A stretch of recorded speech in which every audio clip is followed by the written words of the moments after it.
Good evening and welcome to Museum of the Bible. I'm Amy Van Dyke and I'm here with my colleagues, Brian Highland, Daniel Stevens, and Jared Wolf. You might have seen us in some earlier videos we did when everyone was quarantined, everyone was on lockdown, and we were a little lonesome. But now we're doing a series called The Bible Is So, where we get to share some of our favorite artifacts that have interesting and unique information about them. We do that every so often, share some videos with you. And tonight, we're going to share a little bit more that didn't quite make it into the video. But before we do that, we have a video to show you that explains and demonstrates just a little bit of how difficult this is sometimes when it takes a whole lot of tries to get it right and a whole lot of laughter in there when we're trying to get it right. So after we watch this video, then we're going to go through a little bit of information from our artifacts, the things that didn't make it in those videos, like I said, and then there's some time for questions at the end. So we need you to think of some wonderful, fabulous, and interesting questions that you can share with us later. So for now, let's go to our video. The Bible we know today is typically bound as a book. The pages are sewn together into sections and then bound together with boards or leather. The spine is what you see lined up nice and pretty on your bookshelf. The other side is a term not many people know. This is called the forage. Did somebody say porridge? That moment in Luke 1:28 where the angel Gabriel appears to Mary. And the greetings are often put out on a scroll in Latin from the Vulgate saying, Ave, gratia plena, hail, full of grace. Hello, I have a scroll. It's because I'm talking. Where's your scroll? Oh, it's because you don't have anything to say. Most manuscripts are just small, even just one-page remainders of what was first made. For example, here we have the Wyman fragment. Huh? No, not the Wyvern fragment. And no, it's not a question, not the Y-man fragment. Okay. Whatever you say. It's named after one of its previous owners. To the top of the brick, we see a thick black substance over about half of it. What's really cool is that's actually the remains of bitumen.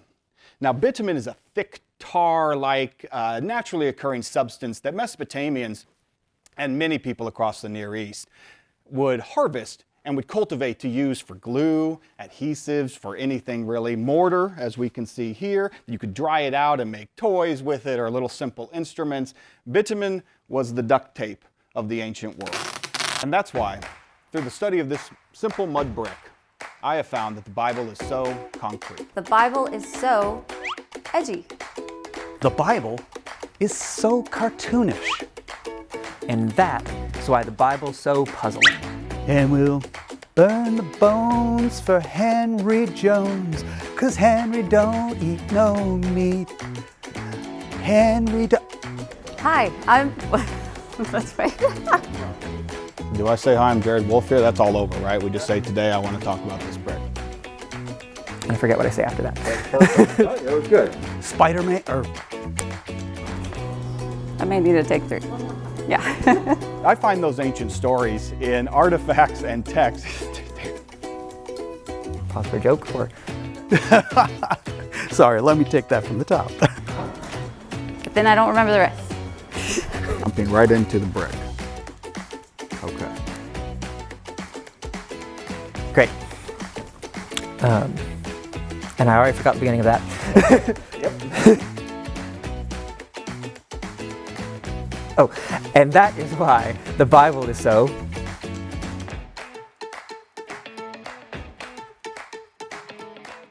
Why the Bible is so live today. As you can tell, we love to laugh. You have to laugh at yourself when you're in front of a camera most of the time. It's helpful. So right now, let's go through a little bit of extra information that we'd like to share with you on our particular video. So let's see. I'll start. Since I have the microphone, I'll start. Okay. So I did The Bible is So Edgy. This is Forage paintings on the Bibles. And I told you why they're interesting and a little bit about them. But what I didn't tell you in the video is how hard these are to display. And that doesn't sound like it's worth talking about, but it actually is kind of interesting because they're very difficult. If the painting is, you can't see it when it's closed and you can't see it when it's fully open, how on earth do you mount that so it stays put and you can see it in the best possible way and not hurt the artifact? And I've tried a couple of different ways, and I think I found a good way at the end. But this was one of the first ones that we tried where we used strapping. It's an archival safe plastic strapping that goes around the book. And so we fanned the pages, strapped it really good, and then left it there. And it worked for viewing. People could see it fine, but over time, that's not the best for the artifact because it kind of squished it and it was too tight and we didn't like that and it wasn't really working that well. So we thought, okay, next time we're going to try something else. So the next time I thought, well, I'm going to actually buy something that's meant for this. So I looked around and I found that there are painters who use these clamp things to paint on the foredges of Bibles. So I bought some of those. They do work well for the guy that's painting them and they looked pretty, but we found that after taking them off, there was a little crease where that clamp was down on the Bible. So again, not the safest for the artifact. So after buying these clamps, I had to figure something else out. So the next time I tried, I found one that kind of worked. This was at a smaller display we did here where I figured the simplest method was the best. So I just took some pieces of foam and I put them underneath the book block so that the pages would fall over it, kind of like a wave. And that way the pages would naturally fan and I wouldn't have to strap anything. So you can see that most of these are just on their own. They're not strapped. I think I had to strap 2 of them, but the rest of them are just naturally falling in that wave because they're elevated a little bit underneath the book block. And those, when we removed those from display, were in the best shape of any of the other times we tried. So that worked out pretty well. I have not displayed these in a while, just to give them some rest. But they are really neat. And they're really neat to see. They're fun to show people. And I've always enjoyed having these on display when we've done our traveling exhibits before. So that was my favorite thing. I guess the most interesting thing that I've dealt with these in the matter of displaying them. So that was my extra information. Really exciting stuff there for you. The background of what we do as curators and exhibition people is sometimes we have to figure out weird conundrums like that. So that was mine. I'm going to move on now to Jared Wolf. You can have the microphone now. All right. Thank you. Yes, well, hello, welcome. If you remember, or hopefully you watched my show, we got to take a look at the Nebuchadnezzar brick, which is a wonderful brick from Mesopotamia. There it is. Take a second. Yeah, it's a great brick. So actually you can see the entire inscription here, which I only excerpted for you in the actual Bible is So show. So let's go through the whole thing now. So it reads, Nabuchodonosor, king of Babylon, provisioner of Esangila and Ezida, son of Nabu-apillutsor, king of Babylon am I. I built the palace of my royal dwelling in the city quarter of Kadingara, maybe Babylon, which is in the midst of Babylon. On the breast of the underworld, I laid its foundations, and with bitumen and baked bricks, I built it very high like a mountain. With your command, the wise one of the gods, O Marduk, may I dwell in the abundance of the house that I built. In its midst, in Babylon, may I achieve old age. May I be full of the satisfaction of old age, and may my descendants rule over the black-headed people forever in its midst. The black-headed people are how Mesopotamians refer to themselves. So that is that's the entire inscription. We of course have the good bit with the bitumen and baked bricks. We have one of those, which is most excellent. But let's meet the man who had it made. So the king here, we didn't get to see him. We only have a few images of Nebuchadnezzar, or Nabuchodonosor, if you want to know his Akkadian name. This is one of them. This is on a famous stela that is recently being returned to Iraq. We do not own it, but you can actually see here Nebuchadnezzar here on the right, he's holding the measuring stick, and he also seems to have a stylus. And this is the famous Atim Anki, the house that is the foundation of the universe. And on top of it, you can actually see the building plan for the temple that sits on top of it to Marduk. But that's not what's important for us here. So where was the brick found? First of all, we don't know. We're not entirely certain. The excavations at that time were better than previous excavations, but they weren't as good as excavations are today. So we grouped this brick by looking at where some of the other bricks were found. And so we have 9 other bricks with the same inscription that ours has, that are, the 9 that are published are in a couple of different English museums. And so the other 9 bricks we have, or the other 8 bricks we have, 9 total, all come from this little area on the map on the right that's in red, and that's called the Southern Palace, Palais Sud, if you're gonna read a book about it. And this was the first of Nebuchadnezzar's 3 palaces. This was actually his father's palace that he started building. Nebuchadnezzar completed it, expanded it, made it better, what the kids do. And so we think that our brick inscription formed part of the architecture of that palace. There's a close-up of that over here. We don't know where in the palace it would have actually been, though. There we go. Now, unfortunately, in the show, we talked about what Jewish or Judean exiles would have seen. What would they have seen in Babylon when they were there during exile?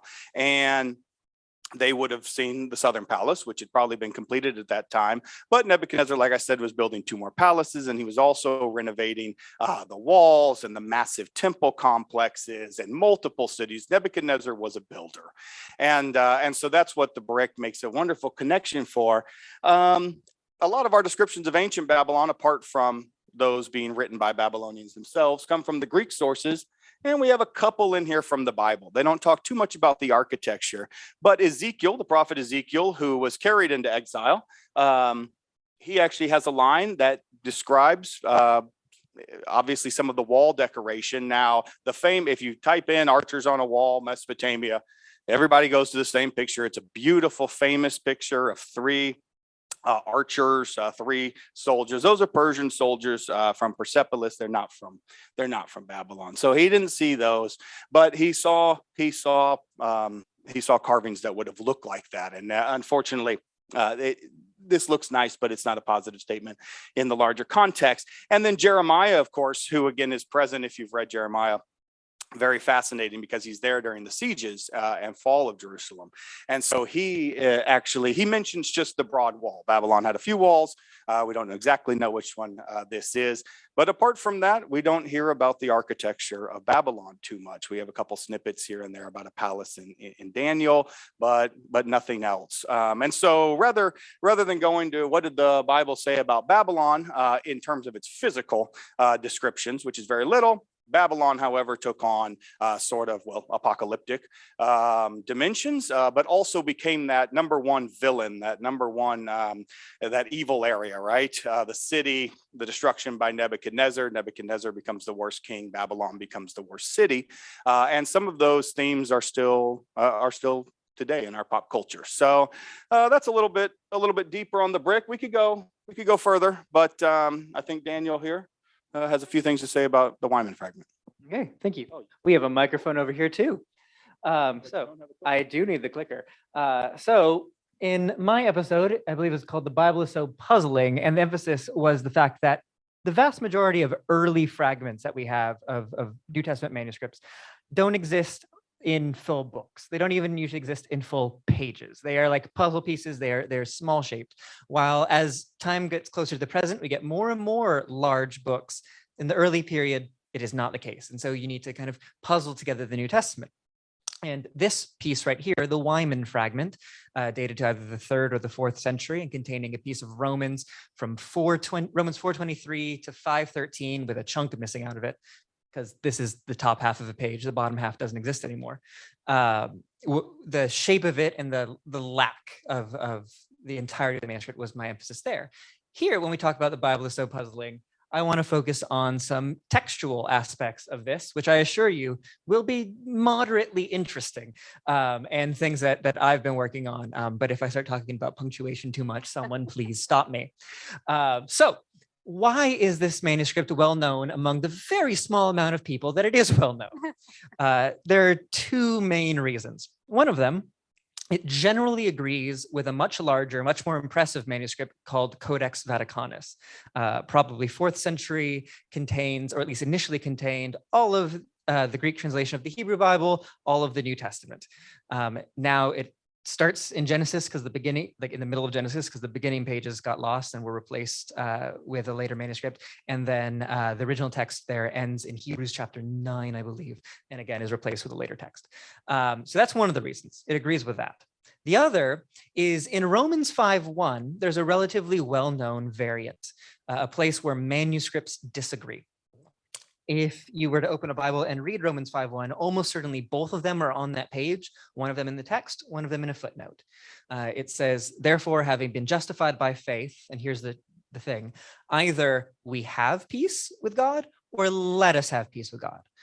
Depending on how you weigh that interpretation, to some people, that makes quite a big difference. So what is the difference and what does this manuscript say? In Greek, the difference is one letter, and by the time that this manuscript was copied out, the two letters in question would have sounded the same. The word that we're looking for is either echomen or echomen. Hear the difference? And at that point in this manuscript, what do we find? A hole. It is enigmatic because there is a gap at exactly the place people looked to it to see what does this one say. Of course So there is. I know, right? So roughly midway up the text, the laser pointer doesn't work on the TV screen, so I can't do that. But you see that hole somewhat in the middle. You see a thing that looks like an English E. That's an epsilon, same sound, so we're good. And then you see a hole towards the margin. What does this do? What does this say? Scholars are not to be determined by the text not actually being there. So what have we done? By measuring the size of the letters and by measuring the size of the hole, we can be sure that only 2 letters are in the gap, and we know what one of them is. And in the space left over, it seems that the short reading, so the one that is we have peace instead of let us have peace, is there. And then upon further investigation, you can kind of see it here. There's a little bit of ink around the hole, and it looks round and closed on the top, and an omicron has that and omega doesn't. And so again, it probably is we have peace instead of let us have peace. So that's one of the main puzzles, you could say, of this manuscript. The other one, the one that has occupied more of my time than I care to admit, is the back of it. So as you can see, when you're looking at the back, the letters that you're reading are the ones from the front.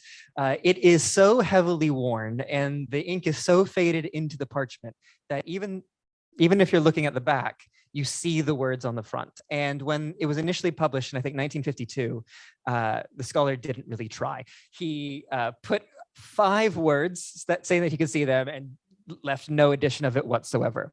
Another scholar working much later, when this was in a different collection, did a good job at being able to read it, and I do not know how. And then with recent developments in imaging technology, where we can image individual bands of light and then use a computer to smush them together, we can get better images, and it becomes, I assure you, that is more legible. And you can begin to trace letters. This actually isn't the best example of the images out of that process, but it becomes readable, and words that were never seen on this manuscript before become able to be seen. And again, they agree with Vaticanus, so there are no real surprises there. But they're there now. And here is a very poor tracing. I've made a better one later, of many of the letters to kind of show it can be done, and with better imaging technology, in non-destructive ways that are just taking pictures of it, we can begin to recover lost text or heavily faded text. And so while the Bible is so puzzling, sometimes the puzzles can in fact be solved. You didn't go into punctuation at all. I restrained myself. There's a dot right there, right Oh, there, okay. right there. Go on to Brian. It's Brian's turn.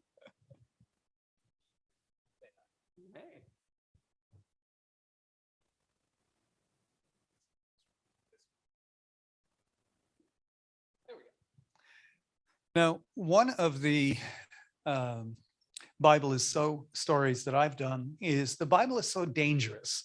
And where this is coming from, and I thought I'd talk a little bit about kind of the process of how we come up with these Bible is so episodes. It actually goes back when I was first working for Museum of the Bible about 5 years ago. I was less interested in working on the Wycliffe translation than the translation of Psalms that Richard Rolle of Hampole had done. Now, Richard Rolle was an English mystic. I absolutely loved learning about him. He was like a 14th century hippie. He went to college, he dropped out, and he went to live in the woods. And while he was living in the woods, he had all these marvelous mystical experiences. I will leave that to your imagination. And what he would do is he would write about how his relationship to God had changed. And then he became the spiritual advisor for this woman who was going to have herself locked away in a chamber in a church for the rest of her life. And so what he did is to help her, her name was Margaret Kirkby, he actually made a translation of the Psalms into Middle English. And it's about 20 to 30 years before Chaucer starts the Canterbury Tales. And it's a good 50 years before the Wycliffite translations really take off. So he translated it, but then he also included commentary to help people interpret the Psalms. So that Margaret Kirkby, when she was sitting in her cell, walled in with very much a lot of time on her hands, could figure out how to lead a more holy and spiritual life. Now, one of the things that you hear about is that the Wycliffite translation being so dangerous is why, 50 years before, you've got Richard Rolle, who had done pretty much the same thing. Nobody ever considered that his translation was heretical in any way. And to be honest, when you look at the Old Testament translation of the Wycliffite, from the Wycliffite text, there's not much difference in the translation of the Psalms. So why is Richard Rolle acceptable and John Wycliffe not? You talked about the peace. I'm going to talk about the war. It's always those revolting peasants.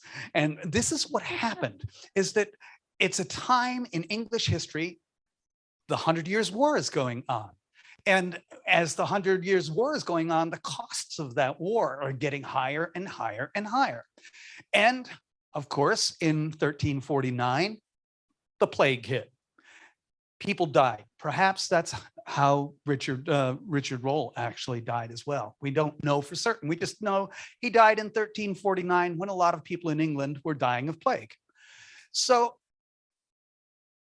you've got a massive plague that makes COVID look innocent, and you've got a large dying off of the population. So what this does is it means that the survivors, the workmen from the lower class, they're very few, and law of supply and demand, they get to ask for higher wages, and the prices of commodities go up, etc.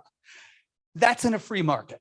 England in the 14th century did not have a free market, and so the nobility cut that off, and they put wage and price controls in place. And then to pay for the 100 Years' War, which was going no place, they started imposing a poll tax. They did one in 1377 and again in 1381. Now in 1381, you get what's called Wat Tyler's Rebellion. There's Wat Tyler right over there, looking very rebellious. And he stirred up the people against the crown and parliament. John Wycliffe had nothing to do with this. Had absolutely nothing to do with this. However, some of his followers at roughly the same time were going out and were preaching. And among these followers, perhaps, is this man on the horse, whose name is John Ball. And so he was out there and he was saying all kinds of scandalous revolutionary rhetoric, such as, When Adam delved and Eve span, where was then the gentleman? An anti-noble statement. You can't allow those guys to be running around there. So they were suppressed. And then within a couple of years, Wycliffe was dead, but his followers, who came to be known as the Lollards, they become blamed for Wat Tyler's rebellion. And it's all gets tied up with politics, both in the church and also in the state. And so, as I said in this, in 1407, you've got Archbishop, whatever his name is. See, I have the white hair, so I can forget his name.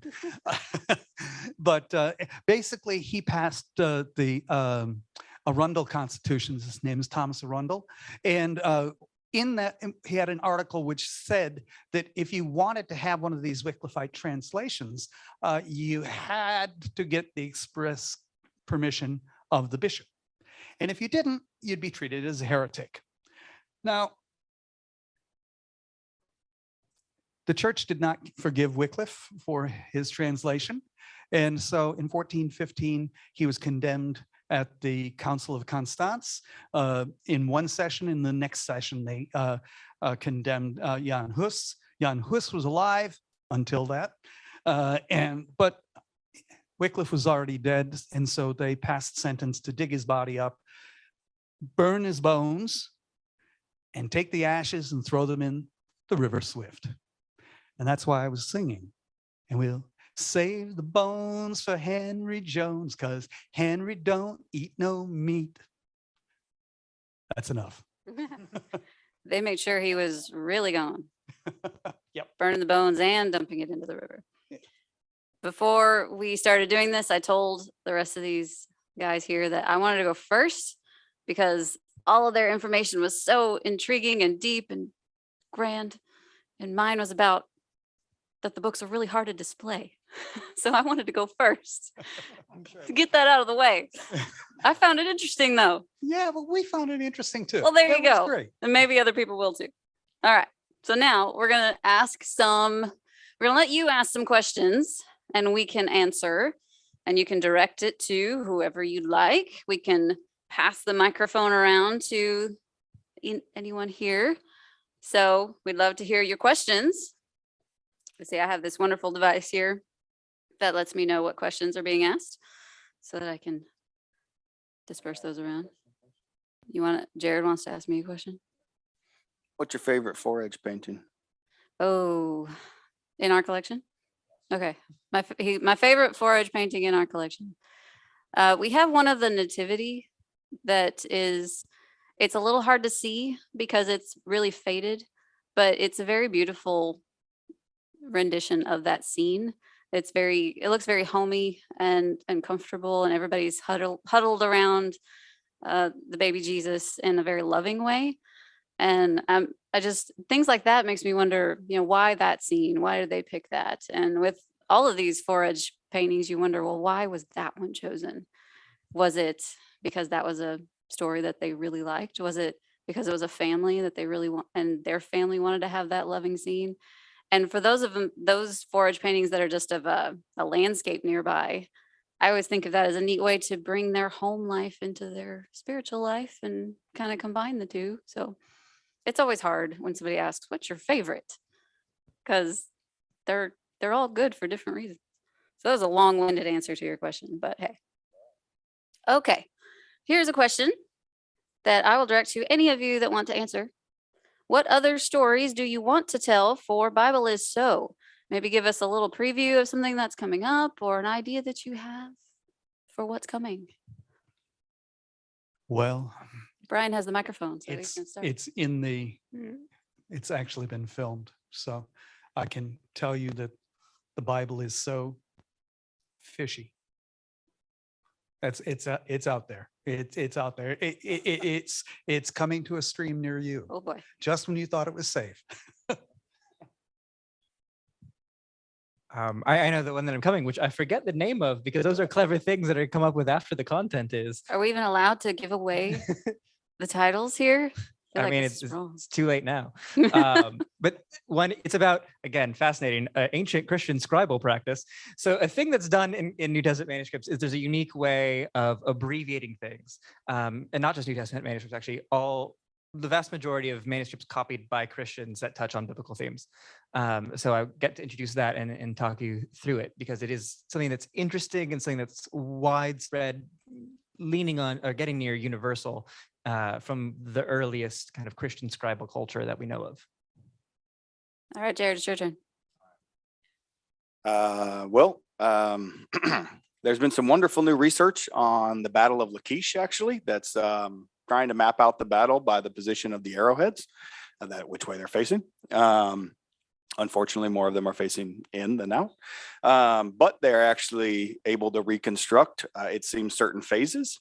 For those of you who have been here, we have a backlit panel of a few of the Lachish reliefs. It's not the entire series, but for my next one, I'd kind of like to get in there, and I'm hoping that Jim Saluto, one of our videographers, can do some animation and we can have a little fun with Lachish.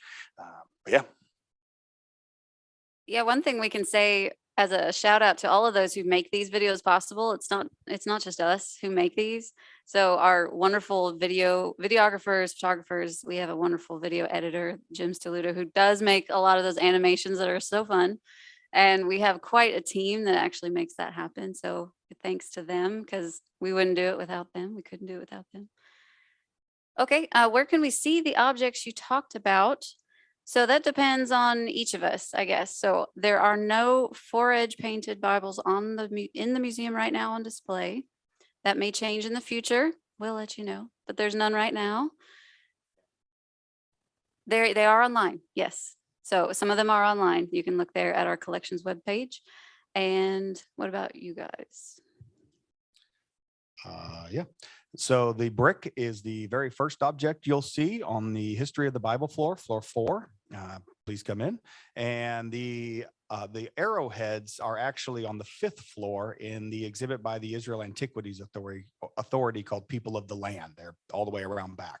There's also there's some of the burned wooden fragments they actually recovered of the furniture of Jerusalemites from the siege. That's a very rare thing to see. So you should come see it.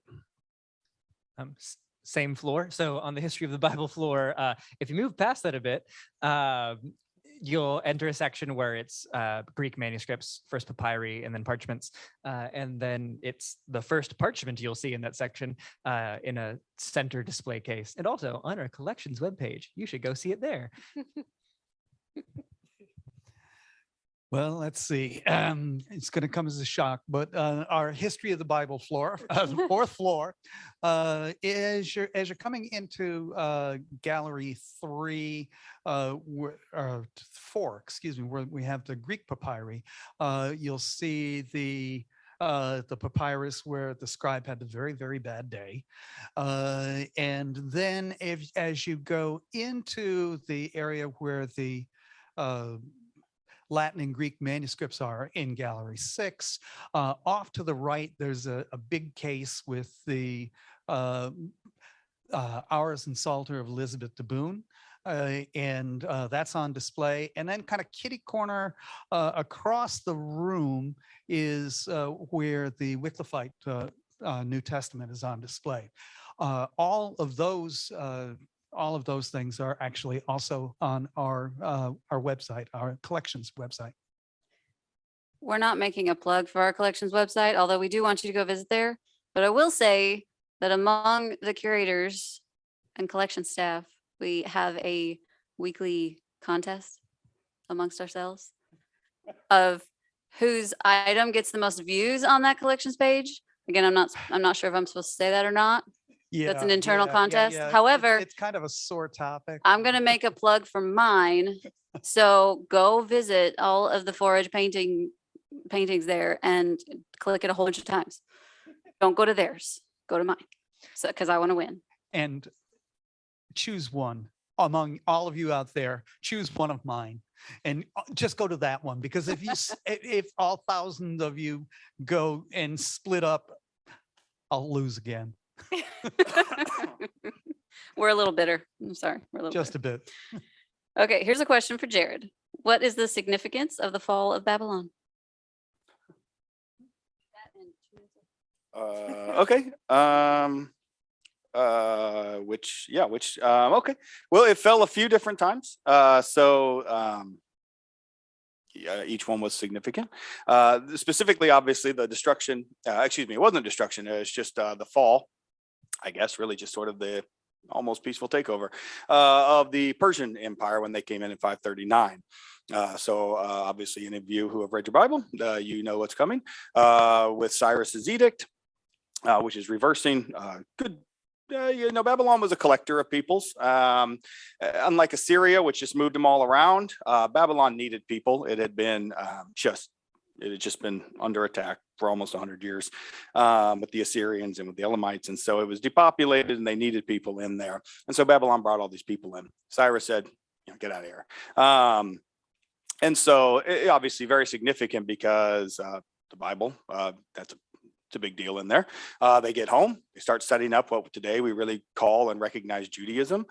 We see Jerusalem come back again. Like Babylon, Jerusalem has also fallen many, many times. Unlike Babylon, it's still here. Babylon itself didn't actually cease to exist until hundreds of years later, really after the rise of Baghdad. And so a lot of the force of the politics moved there. Babylon itself was certainly was a capital in the Persian Empire and the following Greek kingdoms back again under the Persian empires that came in again, the Parthians and the Assassins and whatnot. So it was always around, but the significance of Babylon's ultimate demise lies in the New Testament's apocalyptic vision, where Babylon represents hardships and all of the troubles of the world, and that will be taken care of according to the text. So does that answer the question a little bit? I hope so. There was a question for me outside of the collection. What is your favorite Forage painting? And I don't know the name of it, but there's a really great one done by Martin Frost. And Martin Frost he's a contemporary Forage painter. You can find him online.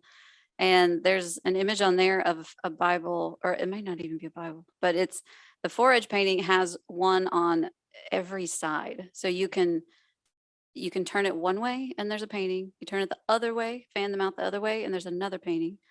There is one all the way around the edge when it's closed completely flat.